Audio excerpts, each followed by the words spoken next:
So we as a collective, as humans, are moving into that space of operating in the astral body because that's where we were originally from.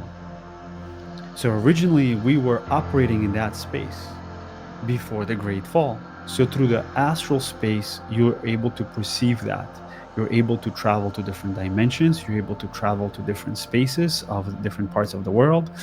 As you practice more and more, you'll be able to go from one astral level to another astral level because the astral body has levels and layers in it.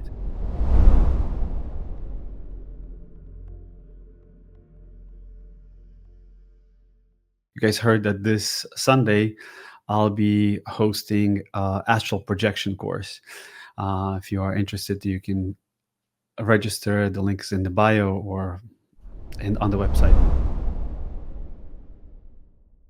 Once you start practicing more and more, it is like basically coming out of your room, You're like, okay, what's further? What's out of this house? And you keep going and exploring, and you'll find a lot more in this universe than what we are taught. So this is where the logical mind of physical information that we have acquired is let go of. And now the higher mind, the astral mind, will guide you through to see what's there through the eye, right? So it becomes the two become one, and now you're stepping into the astral plane. From there, you will start to learn how to operate in the astral body because it's a multidimensional experience. So we as a collective, as humans, are moving into that space of operating in the astral body because that's where we were originally from.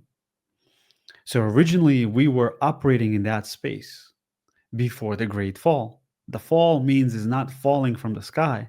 The fall means is falling vibrationally into dense matter from the space of ether, the space of Akash. So when we say we're remembering who we are, we're remembering through the space of the astral body, the astral plane, because everything has an ether. The microphone has an etheric space around it. The TV, the human being, the chairs, the table, everything has an etheric energy. So through the astral space, you're able to perceive that. You're able to travel to different dimensions. You're able to travel to different spaces of different parts of the world.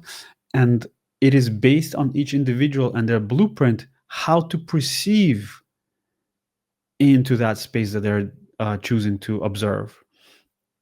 They can perceive it from the human perspective and see maybe things as an energetic structure, or they might see it as a physical thing. So all depends on the visual cortex and how it's all organized within yourself. It's very simple. I do this all the time. Close your eyes and you say, okay, you say, God, I'm ready to go. Take me. If you're still here after 5 seconds, they don't want you up there. So you still got work here.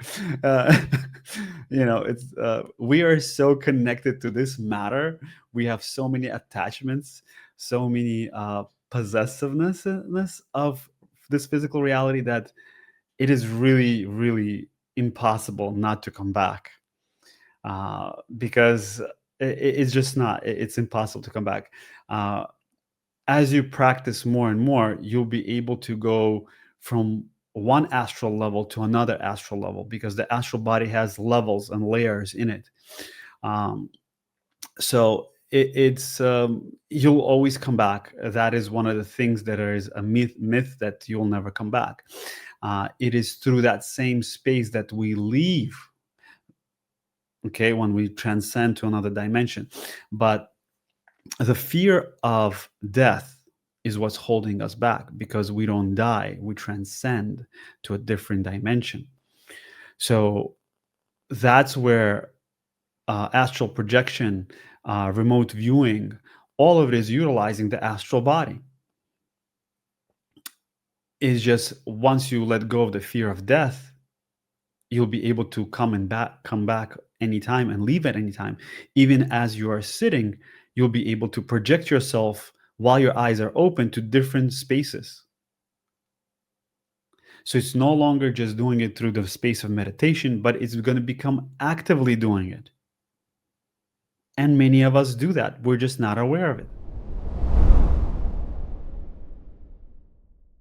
Yeah, well, you have to take step by step. I mean, if if you're taking trying to master your breath, focus on that. If you want to master astral projection, focus on that. It all depends what stage you are in and what you want to focus on, because all of those aspects are still part of the spiritual development and the expansion of awareness.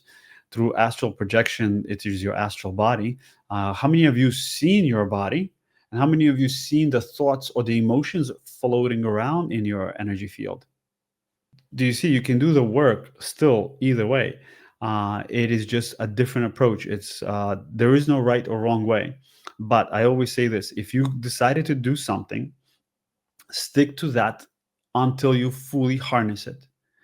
So that means you have to continuously do that same practice for several moon cycles until it embeds into your everyday reality, until it becomes so effortless. If you started to work on your seven chakras and you're working on that, continue working on that until you are so conscious of them and so aware of them that you can tune in and tap into them at the moment they are shifting, not when you have to sit down and meditate, until you become a master of that. Then shift to the next stage.